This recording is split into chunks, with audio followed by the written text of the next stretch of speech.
This episode is brought to you by Nespresso and Samra Origins by the Weekend Coffee Collection. Introducing Samra Origins. My collaboration with Nespresso is a connection to my roots, to my mother, Samra. Coffee that hits the right notes. It transports you. Crafted with unique notes and bold, soaring flavors. Experience a taste that moves you. Nespresso and Samra Origins. Discover more at Nespresso.com. It's a New York City romantic comedy, romance movie. So it's a rom-com? Okay. Yeah. The Materialist sounded like, I don't know, it sounded like a talky prestige movie. Oh, I'm thinking of The Brutalist. I don't know. I don't even know what that movie was about. Welcome to the Ankler Podcast. It's Thursday, June 5th, and I'm Elaine Lowe, author of the series Business Newsletter. With me in Los Angeles is like and subscribe author Natalie Jarvie, and coming in from New York is the Wake Up's Sean McNulty. Welcome, guys. Hello, hello. Hello. So, question, and I promise this is related. Have you guys ever been to a dead mall? You know, like a mall that's been shut down, and then there's like an abandoned Auntie Anne's and an empty Sears. Well, if it's closed, Are we in The Last of Us? I've been to a not very well trafficked mall. It's so sad. I think I've never been in one fully dead. Okay, there was a period of time where I would go to, I think it's deadmalls.com, and you just see, you look at pictures of these like abandoned malls. So why were you doing this exactly? Oh, well, that was for fun, but I'm bringing it up here today because that was a hobby. But yeah, why is it good? Why is it cross-sectioning with work here, Elaine? Put it that way. Well, because this week we're going to take a good look at a space that threatens to become the Hollywood version of a dead mall, sound stages. You know, facilities where everything from like sitcoms and medical shows like Grey's Anatomy to game shows are filmed. We're going to take a closer look at the steep decline of LA soundstage usage, the surprising ways some of these places are reinventing themselves to stay alive. And of course, how could we talk about anything industry related without talking about AI and how that factors into the future of this part of the business? And then, Sean, you're going to give us your usual box office breakdown, or as you've come to be known around here, my personal movie phone. I had a movie phone GIF in the newsletter in the Wake Up today, Elaine. So I thought it'd be when I created that. So yeah, subtly going out, and a pickleball mention. So really, I'm the whole newsletter for you today, Elaine. I know, racket sports. I love racket sports. I have strong feelings about pickleball. Let's put it that exactly. way. Yeah, you were definitely frowning upon the Max event, I think, that they were doing. But fun idea, though. Okay, so before we talk about sound stages, let's talk about even more somber news. It's been a big week for layoffs, with both Warner Brothers Discovery and Disney axing a number of staffers across their TV and film businesses. WBD let go of, well, the number isn't official. I've seen mixed reports. Yeah. Sean, you saw some mixed reports too, right? It's like, it's less than 100 people. It's embarrassing. It's like it's a lottery. It's like, hey, guess how many people were laying off. Like, hey, can you just tell us? Like, this is, I'm sorry, my little rant here. I'm just like, you know what? I get that, like, you know, maybe 50 to 75. Okay, maybe there's a broad, but like, they're like, it's an in the T, you know, it's double digits, but it's not 100. I'm like, can you just? It's like Price is Right guessing. Yeah, it's like exactly, it's more than 20. It's less than 100. Just say the number. Okay, clearly you've thought that. I hope you've thought this through about how many people you're laying off here. Can you just, be a proper functioning publicly traded company and tell us how many people you're laying off right now? It's anyway. So we don't know. No, that whole game of trying to figure out, as a reporter, trying to figure out how many people did this company lay off. Just telling us, it's I think there's merit to just telling people what that number is. I mean, why you're creating more conversation? Like, know, again, like it's not great. Like I get it, and I'm not doesn't saying, change the reality. Doesn't change the reality for anything, but it just it makes us have conversations like this when we should be talking about other things. Call me naive, but I thought we were done with the corporate bloodletting for a while. You're naive, Elaine. I'm sorry. I'm calling you naive. How many more people could they possibly lay off at this point?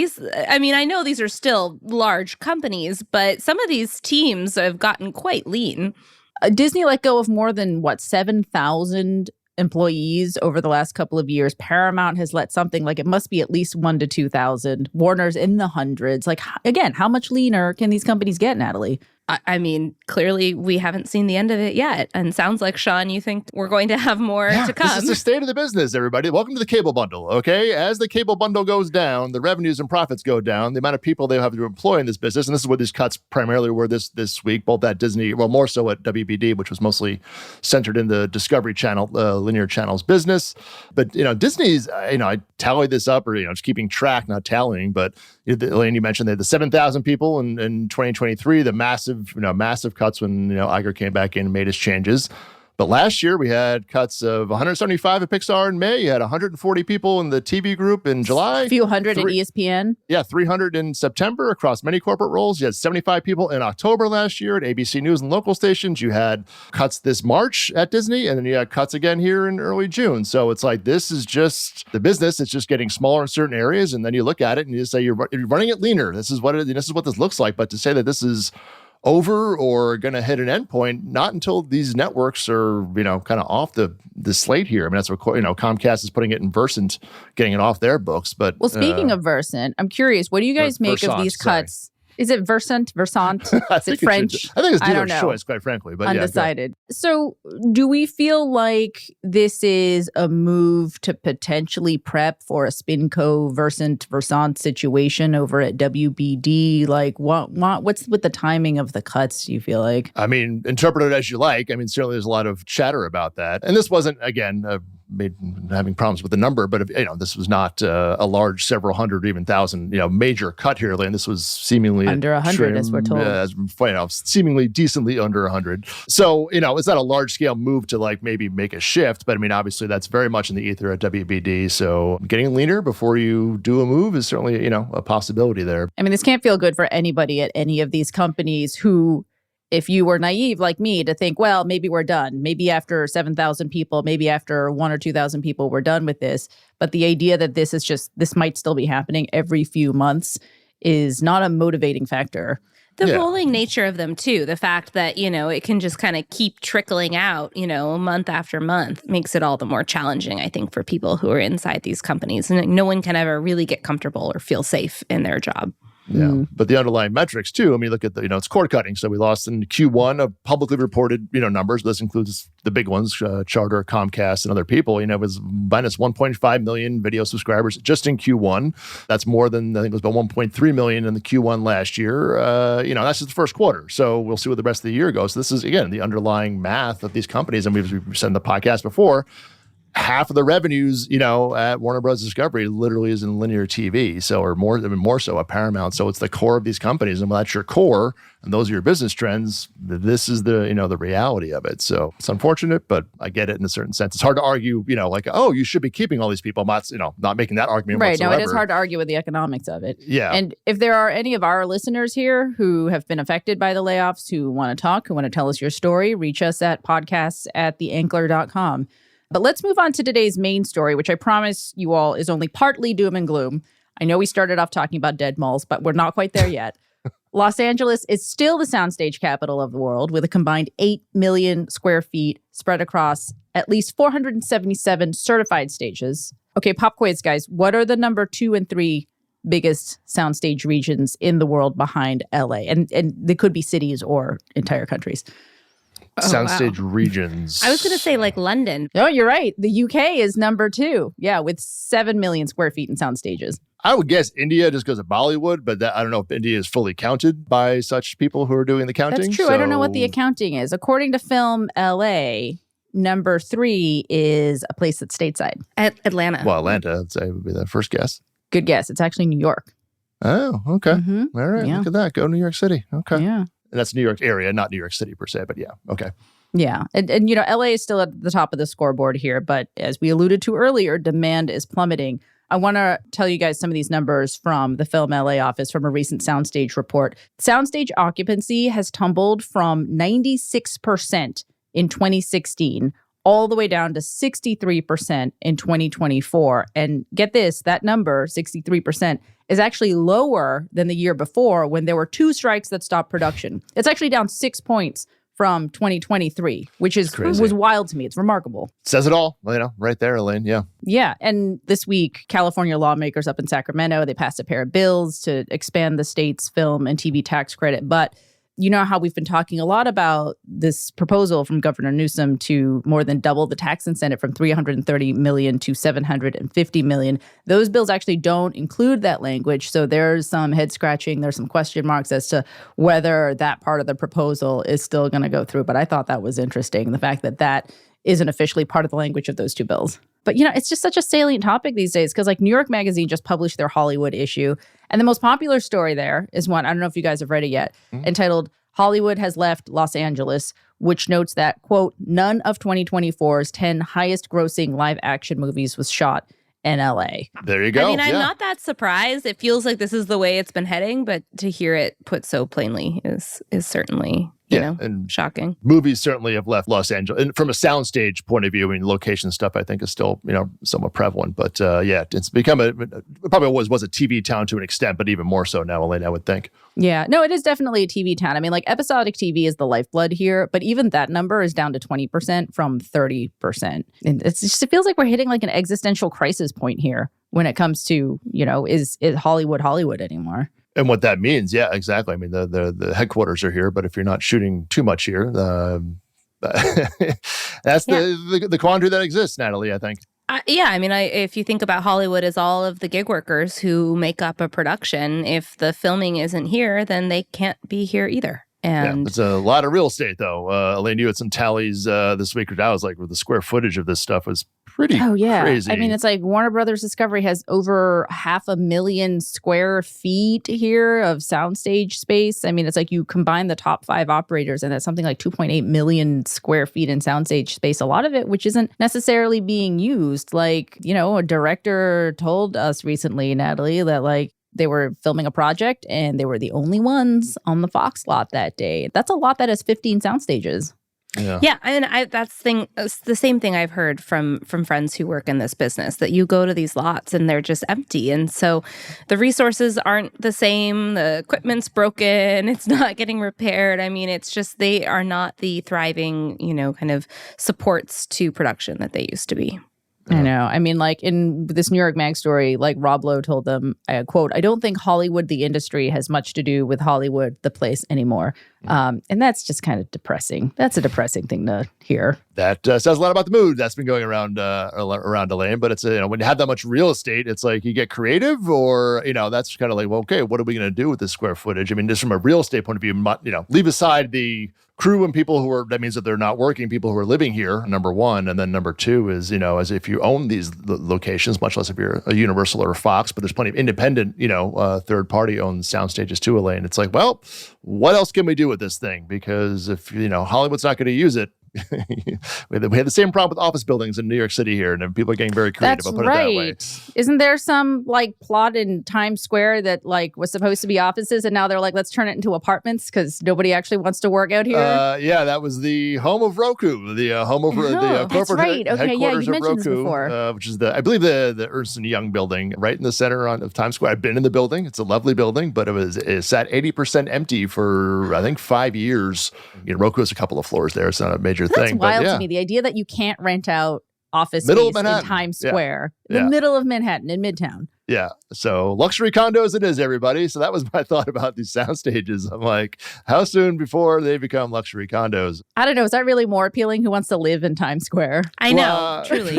In New York, it depends on your prices. Trust me, you'll live wherever the rent's going to be. But rental market's still hot here. So that's, you know, but that's it. That's true, because nobody can afford apartments to buy. So they're renting. So, yeah. Well, like I said, it's not all doom and gloom here. There are some shows. Okay, wait. Can you guys name any shows that do film here in LA on sound stages off the top of your head? I would think most network sitcoms are probably Abbott's probably there, right? Yeah, you're right. Abbott is over on the Warner's lot. That's right. The Pit, famously, is shooting out here. St. Dennis Medical at the Universal lot, speaking of another sitcom. Right. Elaine, you and I went to the Mulaney show. Obviously, That's it's true. a small, smaller production, but it was here in the heart of Hollywood, in fact. Jimmy Kimmel shoots in Los Angeles, Elaine. I know that. Yeah. Well, there's Grey's Anatomy at Prospect Studios. The Paramount lot, interestingly, was like more busy than I thought it would be. Paradise Season 2, The Rookie, there's a couple other things shooting at the Paramount lot. I mean, obviously, it's like an iconic lot. I just didn't realize it was that populated. But then, yeah, and it's like, these names and numbers don't necessarily reflect all of production. It's like you look at a show like Netflix's Nobody Wants This. That's all on location. Like none of that is location at a soundstage. is a different tally, different number, of course. Yeah, which we've tracked as well, Elaine, and those numbers aren't great either. For the record, they're not great either. But so the trends across the board for sure. Yeah. And then as Leslie Goldberg here reported, Buffy, the upcoming Buffy revival reboot, I don't know, is going to shoot in LA as well. So that's something. Okay. Well. But yeah, let's pause for a quick break here. But when we come back, let's talk about how some of these major stage operators are preparing themselves for reinvention. And of course, that's going to include talk of the creator economy, Natalie, and all the ways they're getting creative in replacing revenue from traditional TV and film production. All that and more right after this.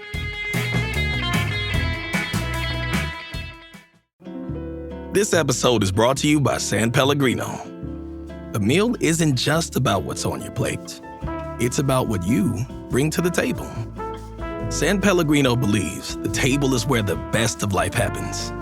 That's what makes gathering around it so rich and rewarding. And with their unique, sparkling natural mineral water, San Pellegrino brings its best so you can bring yours.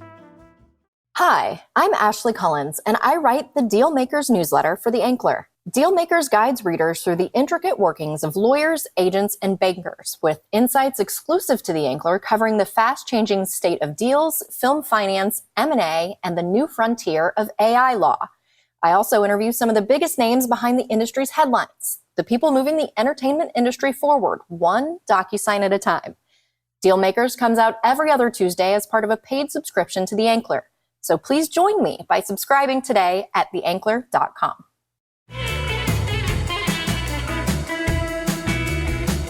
Welcome back to the Ankler Podcast. I'm your host, Elaine Lowe, here with Sean McNulty and Natalie Jarvie, and we're discussing the soundstage exodus out of Los Angeles.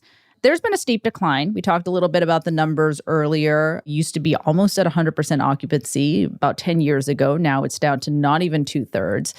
And that's troubling, but there are also signs of life. You know, guys, I talked to a spokesperson at East End Studios. It's one of the newer studios. Can you imagine being a newer soundstage operator that opened after the strikes? I mean, they built there's a lot of private equity money going into, sound stages. This was, seen to be a booming thing. And these things take, of course, probably a couple of years to build. So if you were in 2021 coming out of the economy, money was still cheap. And, so I could see that would be a situation for a few people. Yeah, I mean, much of Burbank is like under construction. There's these new lots that are on the Warner Brothers ranch. They're owned by Worth and they're being leased back to Warner Brothers, but it's like there are a bunch of new sound stages coming up. And that's part of the problem, right? I mean, the fact that there is so much space already, and then now there's going to be more space that will presumably sit empty. That's not good. Yeah. But some of these places are getting real creative. Again, talk to somebody at East End Studios. They recently had a magazine cover shoot for Renee Zellweger at C Magazine, although whether a magazine shoot is another sign of the times. Being an after placement is another story. Yeah, exactly. But they're also doing like private events and gaming installations and private family events. So they had an inquiry from a family that was wondering if they could host a bat mitzvah at the soundstage. Oh. And it's like, all right, yeah. Somebody mentioned after that, it's like, yeah, weddings.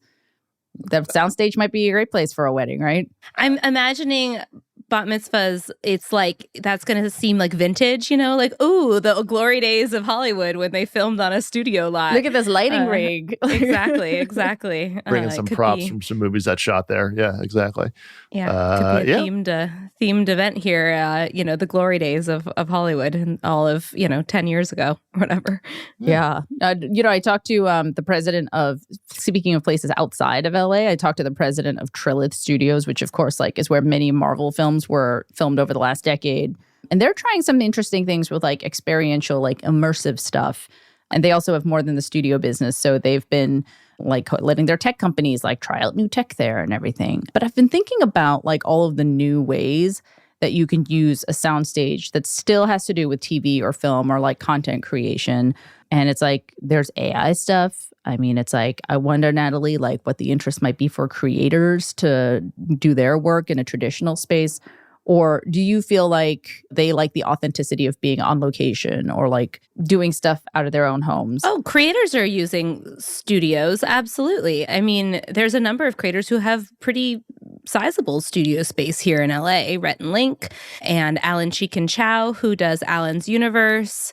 Darman has a huge space. It's all in Burbank. So, they're absolutely taking over. And I do think that as we see budgets continue to increase in creator content specifically for YouTube, and as more creators start to experiment with scripted and narrative storytelling, that there's absolutely an opportunity for them to come in and take over some of these empty studios. What are they filming there? Like, how big of a space do you need? Well, so Rhett and Link have a couple of different shows. Their main show, Good Mythical Morning, has a standing set, and it's their office, but it's also got studio space attached. Dhar Mann has a really impressive space that I toured a while back that they have full standing sets that are meant to look like a supermarket or a living room or a city street, and they can use that for a wide range of the videos that they produce, which are primarily scripted videos. So they need spaces that can double for real life sets essentially. And then Alan's Universe is kind of a high school set show, and they have their own kind of standing sets as well. Okay, I'm going to out myself as an elder millennial here. I've hered you talk about Good Mythical Morning before. I don't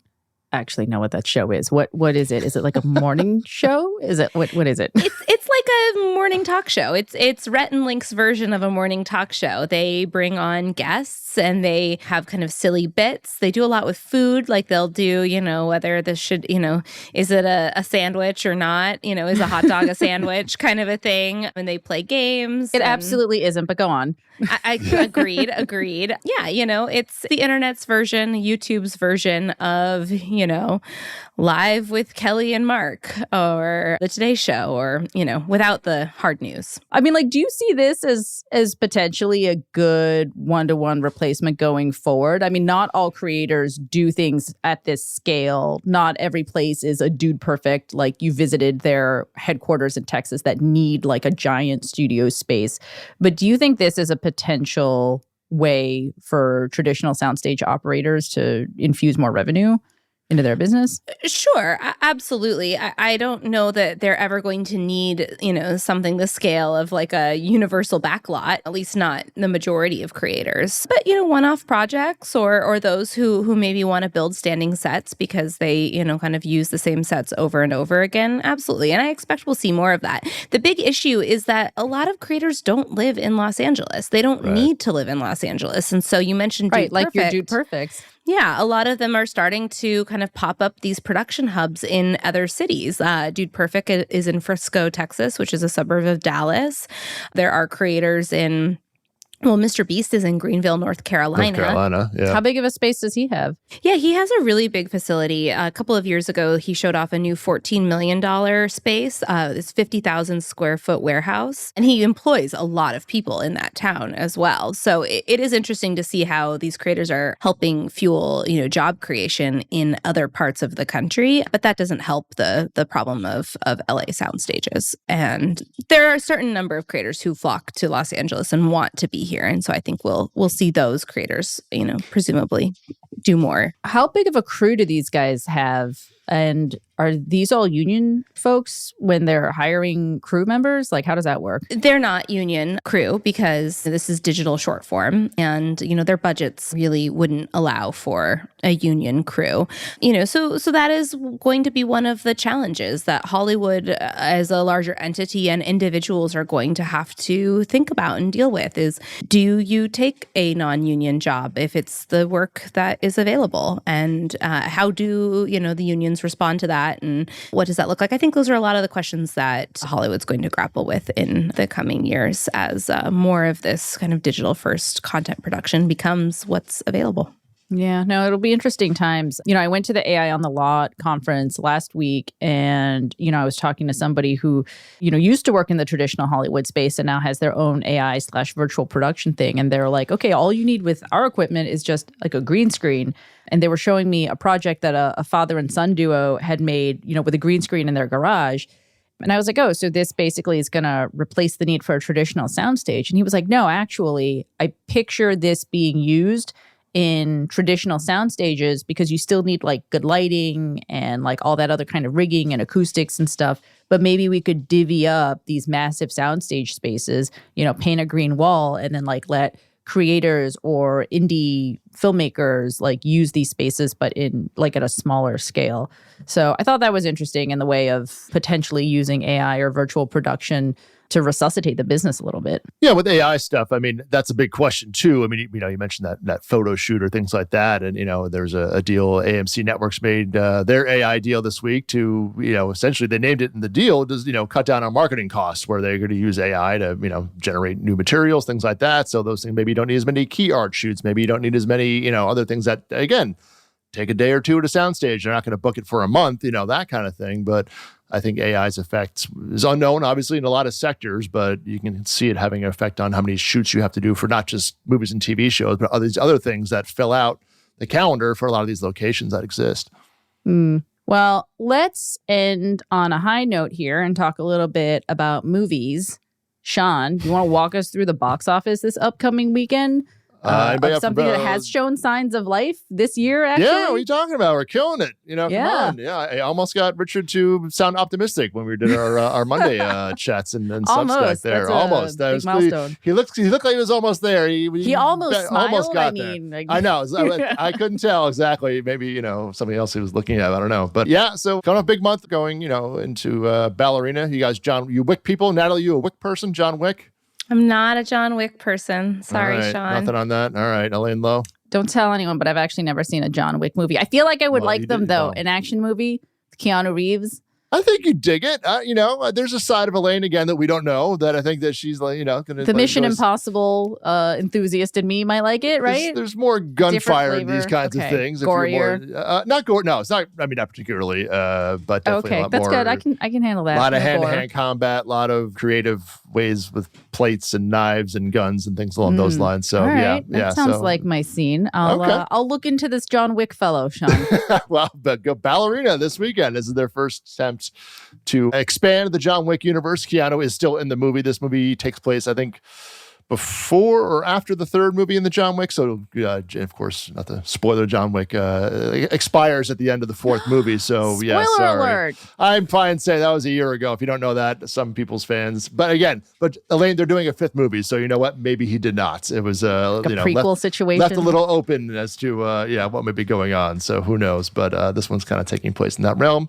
So we'll see. This it's tracking around 30 million plus or minus on that. So we'll see how it does. And that's like good. That's considered good these I days. think I so. don't know what's considered like a solid opening weekend anymore. Yeah, I mean that's kind of in the ballpark of what John Wick 3 did. John Wick 4 was much, much bigger. It's hard. It depends what comp you want to choose here, I think, in a certain sense. So certainly keeps the momentum going. It's not a 60, 80, 100, Lilo kind of money, but not every weekend is going to do that, obviously. But then we have How to Train Your Dragon coming up. As Yes, Elio, I'm you've all in got for that one. 28 years later. We got F1, Megan 2.0. So, it's this early June period, which is always a little bit of a, they let the Memorial Day movies kind of, have a little room to roll out. And this year we had two bangers. Now we're like really into like summer blockbuster season. Yes, fully. And then next week it'll pick up a little more of that momentum. How to Train Your Dragon are probably pretty massive. I think my next trip to the theaters will probably be for Materialists, which is going to save Yes. the I'm summer seeing box that. office, right, I'm seeing Sean? that Saturday night. So I'm Wait, what's excited. that? Who's in that? This is Natalie. Do you want to take the floor on It's this the one? new Celine Song film with Dakota Johnson and Pedro Pascal and Ooh. Chris Evans. it's Yes, Chris Evans. Exactly. Yeah. I I'm- like all those words.